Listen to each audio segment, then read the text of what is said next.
thank you so much for tuning into what is the very first episode of the IGTV series. Just want to give a quick mention to everyone that has supported the podcast by downloading or watching on YouTube. It is very much appreciated.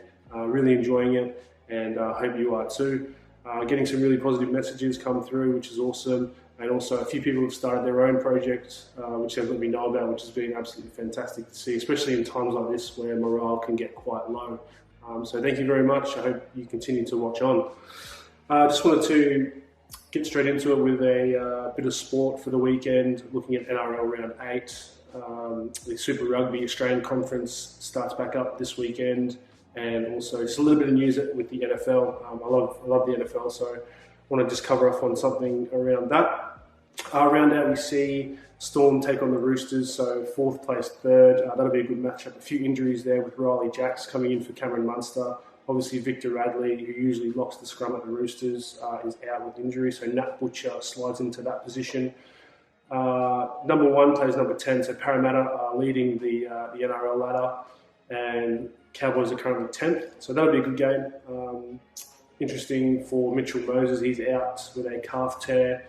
So King Gutherson once again has to step up into that leadership role. I think he'll do an outstanding job like he did last week. I think Parramatta wins that one. Warriors and the Broncos, a tough one to choose your winner, but obviously two teams under, having a tough run, I guess, this season. Broncos, no wins, 5 losses, and the Warriors, I think, are really struggling to be over here in Australia and away from their family. I believe that there's 3 players that have gone back home to New Zealand, and hats off to them, fair enough.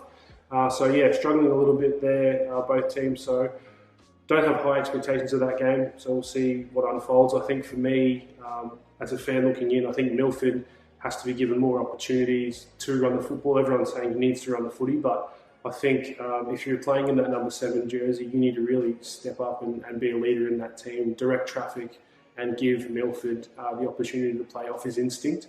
And that's what I think he is. I think he's very instinctual in his gameplay. Plays off the cuff a lot of the time, and I think if he's given too much onus of that team, I think he doesn't really play well in those circumstances. So it'll be interesting to watch. Hopefully there's a good game, but we'll see. 16th plays 9th, so the Bulldogs are currently ranked number 16 and looking at a wooden spoon playing the Rabbitohs, who are 9th. Last week, a bit scrappy from the Rabbitohs. It took a while for them to get into the game, and then when they did, they just didn't capitalise on opportunities. Latrell Mitchell didn't have the greatest game. I thought he'd come out firing. Obviously, having 2 wins and playing 2 really good games of footy prior to that one. But we'll see how we go.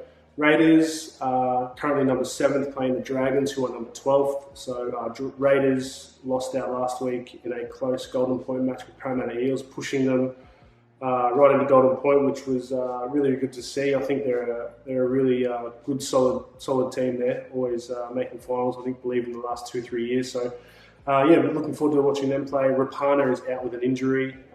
So Simonson, I believe, he will slot in that wing position.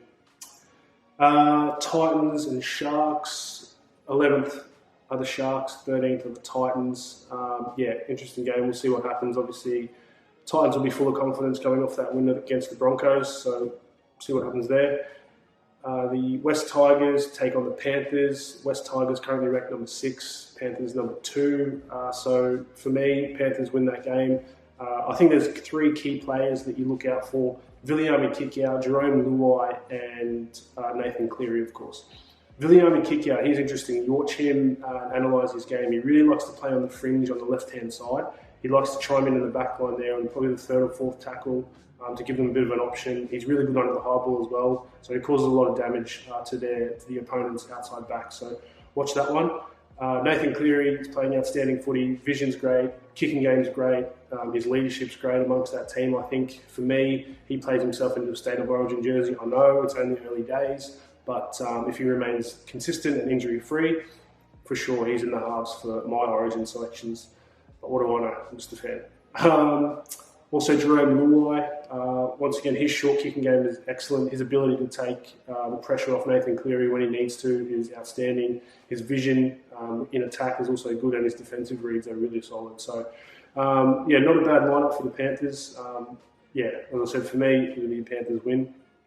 Sea Eagles are currently ranked number 8, and the Knights are 5th on the ladder. So we'll see how that game goes. Obviously, Tommy Turbo out last week with injury, and they got 40 points put on them. So it'll be interesting to see what happens with this game. The Knights playing a little bit inconsistent footy. We'll see how they go. Obviously, a loss for them last weekend against the Cowboys. So hopefully it'll be a good game to watch and entertaining. That is the NRL Round 8 matchups. We'll move forward into the Super Rugby. So round 4, touching on the Super Rugby, New Zealand Conference only. At this stage, we are looking at the Highlanders taking on the Crusaders in Dunedin and the Chiefs taking on the Hurricanes in Hamilton. 2 really good quality games. The Blues obviously get the bye this week. We'll see how they go. Yeah, some potential for some really good games. Obviously, the Highlanders just losing out last week, so they're playing some good footy. Crusaders, strong team. Yeah, that'll be an entertaining game. Same as the Chiefs and Hurricanes. We'll see what happens and unfolds with those games. But Super Rugby also back in Australia this weekend. Thank goodness. We see the Queensland Reds take on the New South Wales Waratahs tomorrow at Suncorp Stadium, and the Melbourne Rebels take on the Brumbies down in Canberra. So that'll be a good game to watch as well. So plenty of good rugby on offer, whether it's rugby league or rugby union, so get amongst it. Also, just some news out of the US in terms of the NFL. I love the sport. I think it's great. Cam Newton signs a 1-year deal with the New England Patriots. So that's an interesting signing. It'll be good to see how Bill Belichick utilises his frame and his ability to escape the pocket. Also, now they have the ability to have a running quarterback. So we'll see how it goes. I believe he is currently 4th on the all-time record for rushing yards for a quarterback. So we'll see what happens. Watch this space. Thank you very much. That is it for me. Appreciate it. Hope you enjoy the weekend of sport. Hope you stay safe. Hope everyone's doing well during this COVID situation. Yeah, much love. Thank you.